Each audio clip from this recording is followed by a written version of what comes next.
She sold happiness in glass jars. The poster read, "Happiness, sold in glass jars. Call today." And underneath the text was a phone number.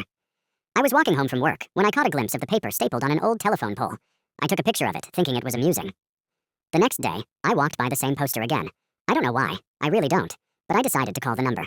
I figured it was some kind of joke. The phone only rang once before someone picked up. "Hello?" a woman said. Hi. I'm calling about your poster."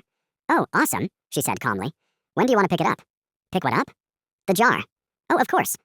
What exactly is it that you're selling?" "I just told you. It's happiness. In a glass jar. Like the poster said." Okay. Should we meet somewhere?"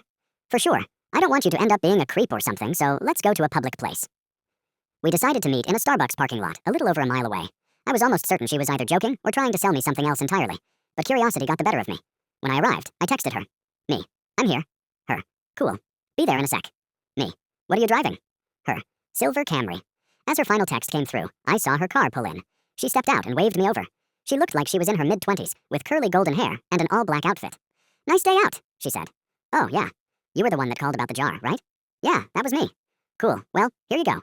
She handed me a very small glass mason jar. Inside of it was a light. Not a light bulb. Just light. It was like someone had bottled up sunshine. Even in the middle of the afternoon, it glowed brightly. I stared at it in amazement. "Pretty rad, isn't it?" she asked. "What is it?" "You've asked that like 3 times already. It's happiness.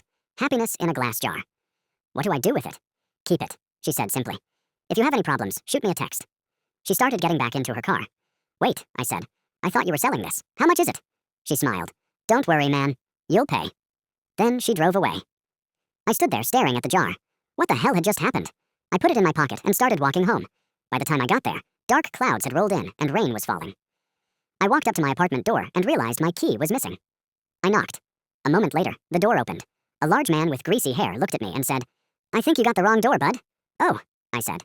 "Sorry." He chuckled and closed the door. I stood there frozen. Apartment 33. I knew that was my apartment. I had lived there for years. But from what I'd seen inside, everything was different. Different furniture. Different walls. Different everything. Nothing looked familiar. I felt completely disoriented. I pulled out my phone to call my wife so she could calm me down. But her contact wasn't there. I searched again. Nothing. No messages. No call history. No pictures. It was like my phone had been wiped clean. My heart started racing. What was happening? Then my phone buzzed. A text message. It was from the woman who gave me the jar. Her. "Hey, how's it going?" I stared at the screen in disbelief. Me? What the hell did you do to me? A few seconds later, she replied. Her. "The worst is yet to come. Part 2?